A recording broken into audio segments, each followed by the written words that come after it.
Hello everyone. तो आज IBPS clerk का जो रिज़ल्ट है वो आ चुका है और जो ये काफ़ी कंट्रोवर्शियल रिज़ल्ट था जिसमें क्वेश्चंस जो हैं आईबीपीएस पे उठाए जा रहे थे कि कुछ गड़बड़ इसमें हुई है। तो मैं आपको बता देता हूँ कि क्या क्या प्रॉब्लम्स हो सकती हैं।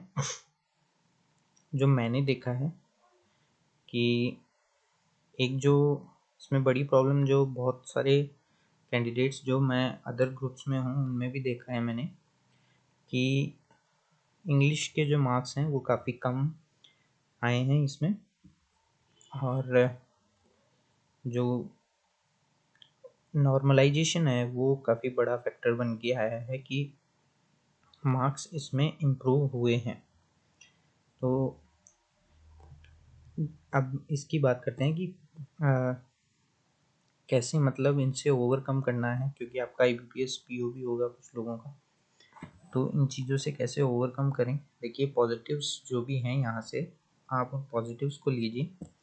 कोई बात नहीं है अगर आपके इंग्लिश में कम आए हैं तो, क्योंकि इंग्लिश एक ऐसा सब्जेक्ट है जिसमें कोई भी शॉर्ट नहीं हो सकता है कि जितने वो करके आए हैं उतने सही ही होंगे। बहुत बार वो गलत हो जाते हैं क्योंकि हमारा माइंडसेट उस दिन कैसा होता है वो उस पर डिपेंड करता है। तो अगर आपके इंग्लिश आईबीपीएस क्लर्क में इंग्लिश में कम है, इसका बिल्कुल भी ये मतलब नहीं है कि आईबीपीएस पीओ मेंस में भी आपके इंग्लिश में कम होंगे। आपके चांसेस हैं कि अच्छे मार्क्स आ सकते हैं, बस कुछ चीज़ों का ध्यान रखें। इंग्लिश में कई बार होता है कि हम जो क्वेश्चन को देख रहे होते हैं या करने की कोशिश करते हैं, उस क्वेश्चन में हमें दिमाग में एक चल रहा होता है कि ये हम जो कर रहे हैं वो गलत होगा, उसके बाद भी हम उसको टिक करते हैं। तो ये जो है ये नेगेटिव मार्किंग हमारी हो जाती है। कुछ कुछ क्वेश्चंस ऐसे होते हैं जिसमें हम पॉजिटिवली करते हैं और वो गलत हो जाते हैं। तो इसमें हम रिस्क ले सकते हैं कि जहाँ हमें लगता है कि 90% हम सही हैं, फिर वो गलत हो जाता है तो कोई दिक्कत नहीं है। बट हमें पता है कि चांसेस इसके सही होने के 10% ही, फिर भी अगर हमको उसको अटेम्प्ट करेंगे तो वो हमें प्रॉब्लम दे सकता है और उससे नेगेटिव मार्किंग होती है। तो ऐसे क्वेश्चन से बचें। बाकी 100% एक्यूरेसी से कोई भी नहीं कर सकता है, बहुत अच्छे अच्छे स्टूडेंट्स हैं वो भी नहीं कर सकते हैं। तो इस चीज़ में बस एक्यूरेसी को एक सर्टेन लेवल तक मेंटेन करके रखना होता है।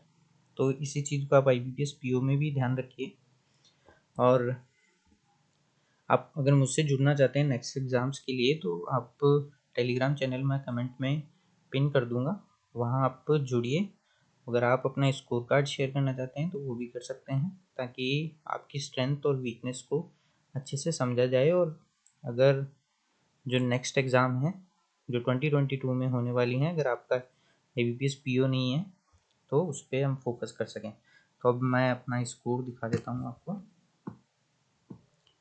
देखिए मेरा स्कोर तो एक तो कट ऑफ भी काफ़ी हाई गया है, 81 कट ऑफ रहा है राजस्थान का जनरल का, और मेरे मार्क्स 90 हैं।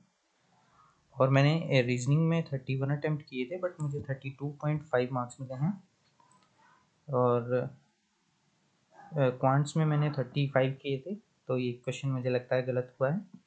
और इंग्लिश में 27 किए थे, 23.75 मार्क्स मुझे मिले हैं। तो इससे यही पता चलता है कि नॉर्मलाइजेशन में मार्क्स आपके बढ़ेंगे ही, आपके मार्क्स कम नहीं होंगे। अगर कम होने होते तो बहुत कम भी हो सकते थे, बट एक्यूरेसी अगर आपने अच्छे से मेंटेन की है, जो कि हायर चांसेस न्यूमेरिकल एबिलिटी और रीजनिंग में ही होता है कि एक्यूरेसी आप अच्छे से मेंटेन करें। इंग्लिश में कोई भी गारंटी नहीं दे सकता है कि उसकी एक्यूरेसी कितनी थी या कितनी। अगर मेरे भी 23.75 है तो मैं ये नहीं बोल सकता कि मेरी इंग्लिश बहुत ज़्यादा सही।